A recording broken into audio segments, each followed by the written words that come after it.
Good morning, Dewey. Good. I decided I was going to let you start today. We're switching things Thanks up for a little telling bit. me. Hi, Lisa. How you doing? I'm good. How are you? How are those California Santa Ana winds? I mean, I'm hoping they're gone. I haven't been outside yet this morning, but I'm looking out and it's gorgeous and clear, which scares me a little bit because it was gorgeous and clear yesterday and whew, very warm.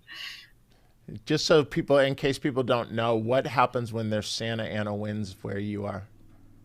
So I'm at the coast, and so typically the wind comes off the water inland, and so it's like a cool ocean breeze and a little bit of moisture in the air, and it's paradise.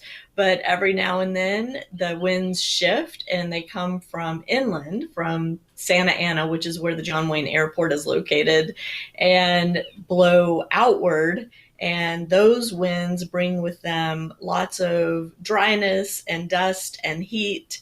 And if you have allergies, it's terrible for that. And it makes for a gorgeous sunset. I will say the sunset last night was spectacular because there's all this stuff in the air blowing in, blowing from inland to the sea. So give and take, give and take. I love the sunset. And I'm very lucky. I have air conditioning that I can turn on when the Santa Anas kick up. So, you know, life ain't bad. Yeah, I know. Poor you. Poor you. Yeah, poor me. Poor me. So here it's Yeah. only been, I don't know, 101 yesterday, something like that. So Yeah. mid Texas, but we still have wind also. Not a lot in Texas to knock down the wind. A little bit less here in the hill country than some other places where it is just basic hot heat blast. When the breeze blows, you actually wish that it would turn off. It's because it's not a cool Right. breeze. It's like the furnace kicked in and starts blowing on you. So um, Yeah. we're at a place where we're going So, to make some changes, right? You and I, we yeah. have the opportunity to have some conversations that a lot of people don't have, because Right. we are, we come at this different from different sides, but we're also people who are seeking understanding. So you and I have some off-camera conversations, which and ones that aren't even just before the show, during other days that are pretty deep. Um, that's We I, try. I, I was gonna say something, but I think I'll just leave it right there for the minute. Okay. Um, Well, I was going to say that there's so much going on in the world right now, obviously, and especially here in the U.S. We've got we're still dealing with COVID-19. We're still watching numbers and social distancing and wearing masks and doing the things we're supposed to do. At the same time, we have a country that has taken up a cause, the George Floyd murder, and I'm calling it a murder, regardless of how somebody else might feel about what happened to that man, has caused a lot of people to become outraged, to speak out, to march, to protest, and to try and facilitate some real societal change, which you and I have lived long enough to understand that that's not something that happens in a week or two. It's a long, slow process. And I suspect that both of us have stories of times in our lives where we've seen similar incidents that have sparked similar outrage and similar uprisings, and then they've kind of fizzled and gone away and people go back to the status quo. So you and I have been talking a lot about what's going to happen this time, and is this the thing that's going to really see some change in the world. Our young people are up in arms, which I always love seeing my kids get fired up over injustice. That's how they were raised, was to be outraged when they see injustice in the world. And so as a parent, I feel really good watching my children get involved and speak out and call people out for things that are not fair, not right, not just. But, they think this is their fight. And you and I both know, Dewey, that uh, it's typically the young people that start the fight, but they're not in positions of power necessarily to make the change come about. They can start the conversations, but you know, we'll see. We'll see what happens. But on top of all that, bringing it back to tennis, USTA just made a big announcement this week, cutting Yep. some people's jobs, cutting out entire departments and committees and meetings. And so And I'll we go have to a lot good to for talk I'll go to about. good for tennis, and I'm gonna kind of share my thoughts on a bunch of stuff here real quick, but then come back to this. That my thought on what is going on in the country at the moment is deep and conflicted, and my experience has been different than what probably a lot of people's experiences have been. And as I was taking a walk, trying to keep myself healthy, get myself back healthy after my heart attack, but 2 days ago, I was thinking about, well, I got to put out my own thoughts, and it literally was hurting my heart. So I'm literally walking around saying, this is actually hurting my heart as I try to deal with the conflicted feelings within myself of how to approach this. And I also know that, as you said, protesting is for the young. We were too young to be part of the protests which existed in the 1960s. So we witnessed Right. them and the uproaring upheaval based on social unrest, about racial inequality, about protesting America's place in world conflicts, so the Vietnam War specifically. And we sat that one out, and we watched the people that were probably a decade, so almost a generation ahead of us, be out protesting, and probably our parents' age protesting. Yep. And now we're at a place where we're older than our parents were at that point in time. And what do we do? How do we step into this? It's probably not being the 75-year-old man who was out protesting and had confrontation with police. There are probably some other ways, because we are in positions where we are more established. We have platforms, we have outreach, we have the ability to make a difference in different places. And specifically, you and I, relative to tennis, we have an opportunity.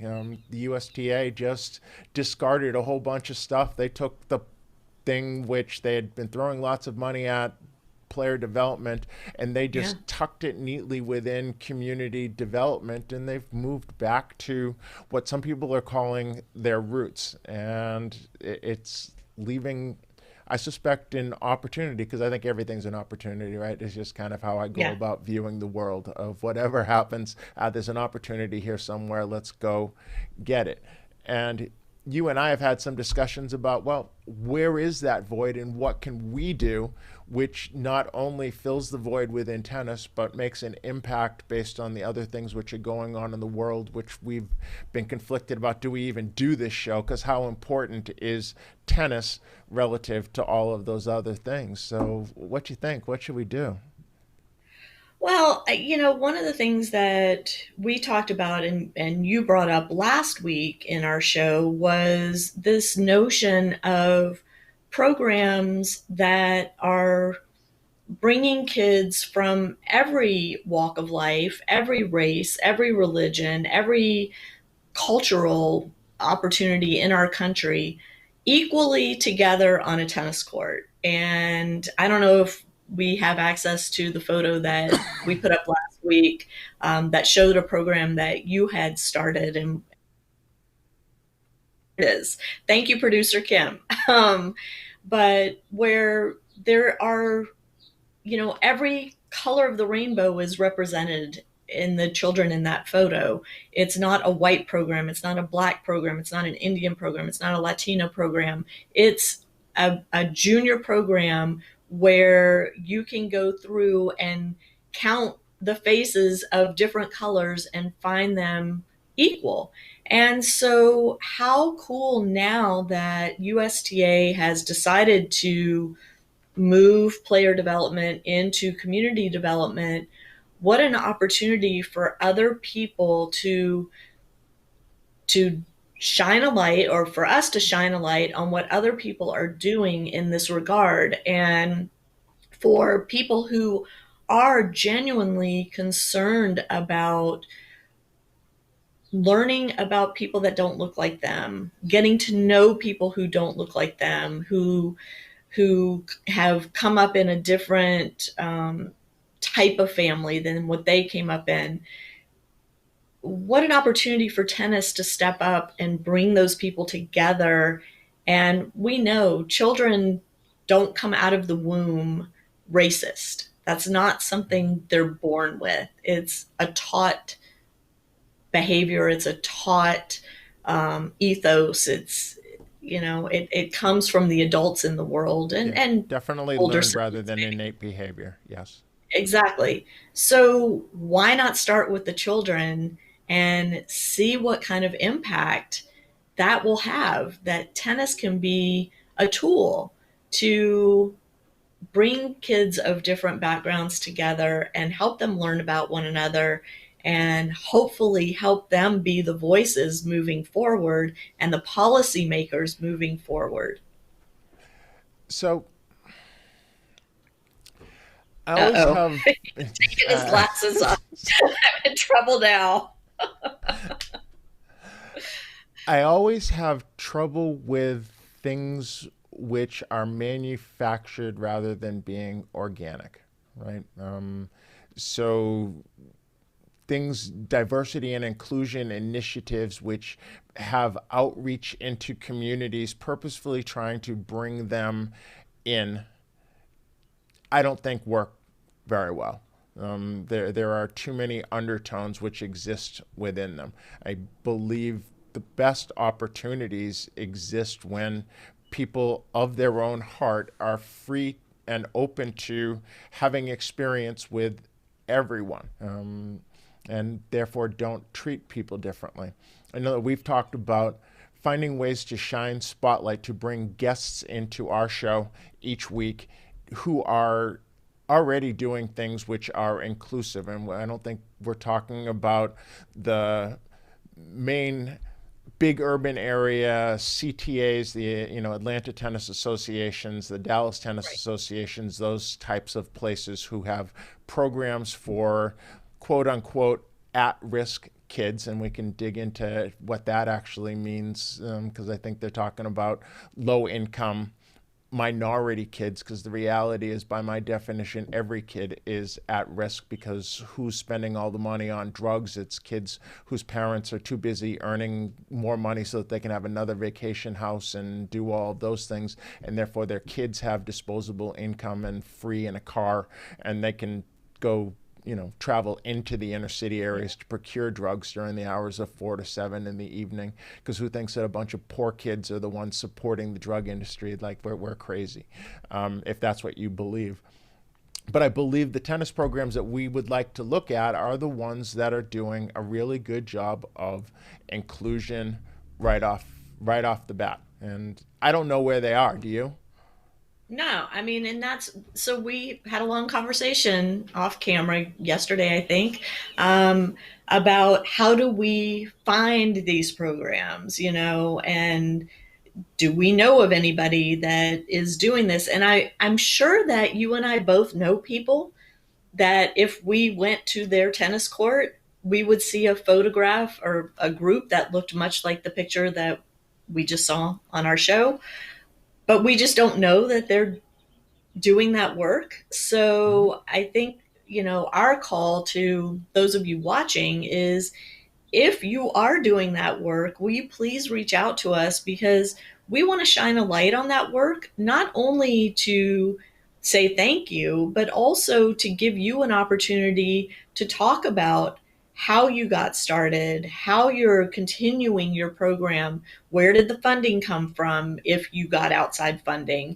how do you promote your program, how do you get the message out that your program is there for any child that wants to come, regardless of where they live, where they came from, what their economic status is. And we want to give you a platform to share that information with anybody else who chooses to watch and wants to learn from you. I mean, it's you and I can talk all day long, and we do talk all We day do. long. Um, but I'm not out there doing the work. I'm not a coach. I just provide a platform for people who want to share what they're doing. You are a coach. You are out there doing the work, and you're also providing platforms for people. So let's use our platform and let's do something positive with it. Let's you know take take advantage. That sounds really crass, but let's take advantage of what's going on right now and people's willingness to look at what is happening in the world and specifically in American society, and let's shine a light on the people doing things that maybe tennis can be a model for a school. Maybe tennis can be a model for a workplace. Maybe tennis can be a model for a judicial system or, a governing body of some sort or a boardroom.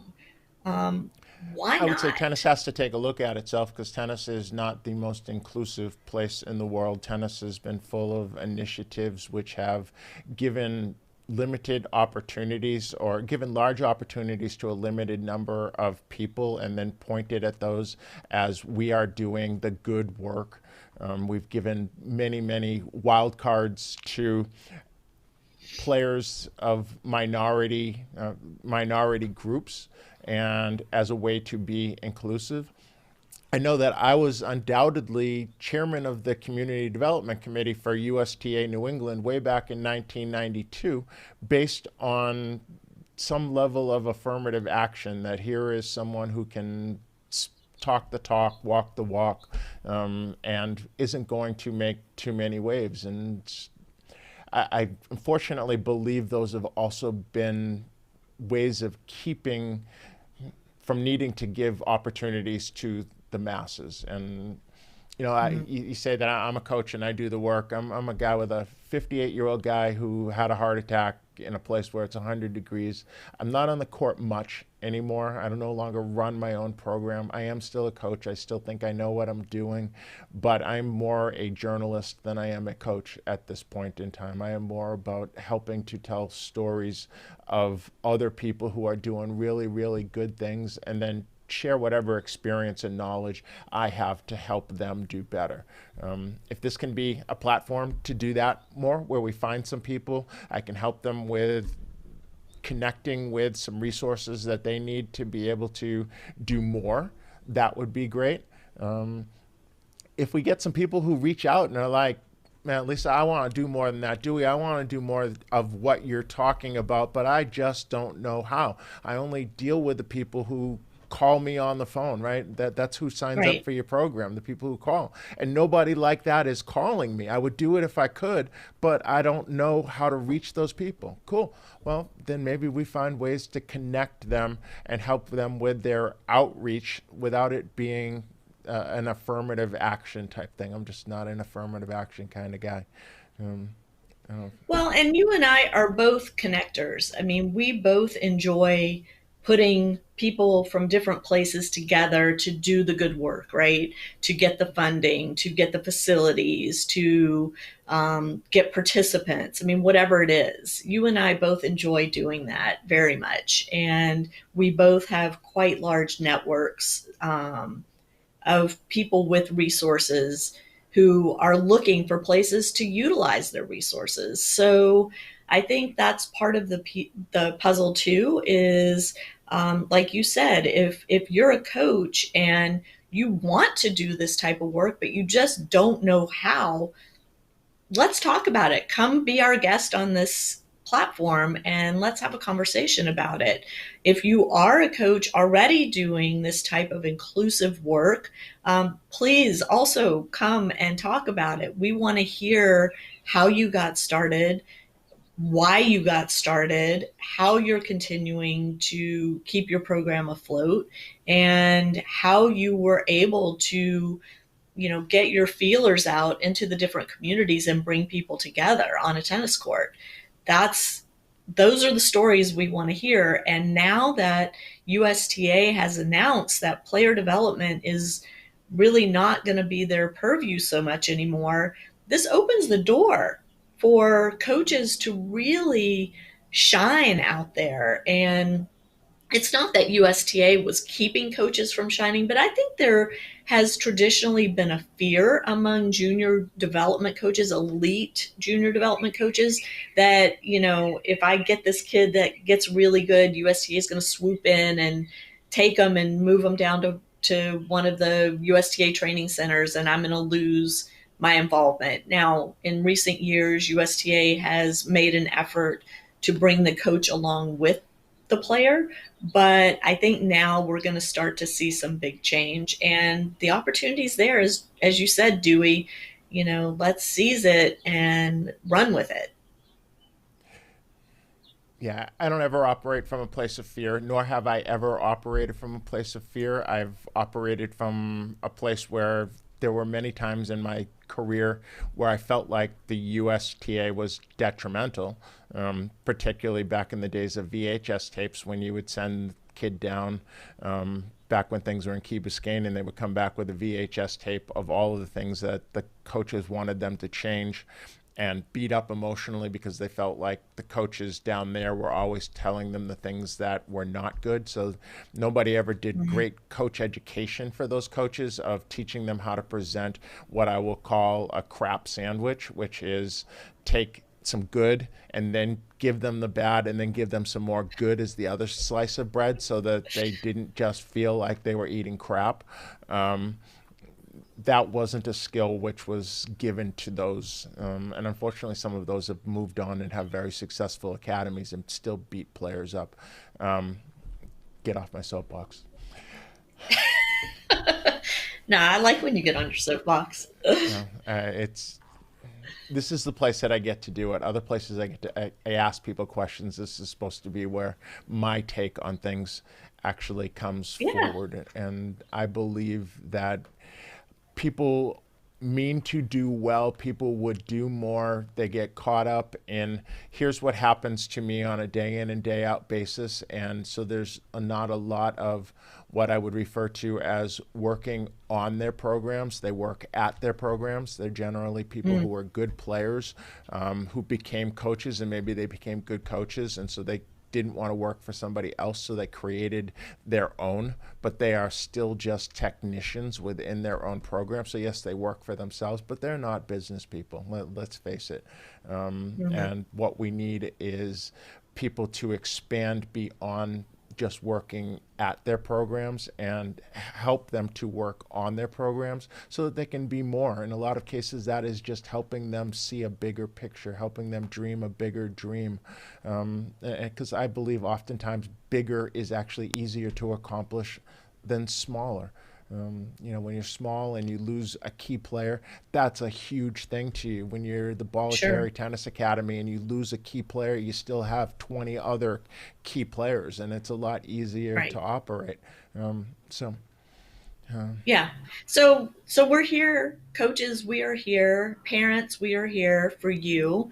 If you know of or are involved in or would like to create a program that is inclusive, not start a program in the inner city or in an at-risk community, but actually be inclusive, that every child is welcome, regardless of race, religion, background, economic status. That's what we're looking for. And that's what we want to help grow more of in the US and around the world, but correct. specifically here in the States. So please reach out to us. You can comment on this stream, whether you're watching it on YouTube or Facebook Wherever you or find wherever it, I you're put it watching. out all over the Yeah, place today. Wherever yeah. you see it, It, we'll find it. it's everywhere. So you can comment. You can email me, Lisa at parentingaces.com, or you can email Dewey, and you have so At many email deweyevans addresses. at Which one? gmail.com is probably the easiest one to remember. Perfect. Perfect. So, yeah, we're here. We want to hear from you. We would like to talk to you live on the air starting next week. We're hoping Yep. to bring guests in. So, And we don't have anybody reach out. lined up right now. So, yes, please reach out. That it's not like we're saying this and we already know who the first guest is. We don't know, but we'll find somebody Right. between now and then. Yeah, for sure. All right. Right. There's our charge, our action statement for the week. And every week, this is a new initiative, but I think it's us finding what the purpose of this show and this platform is going to be Mm-hmm. for us is helping connect other people and being the change and helping showcase the change that we'd like to see in the world. So, Couldn't said it any better, Dewey.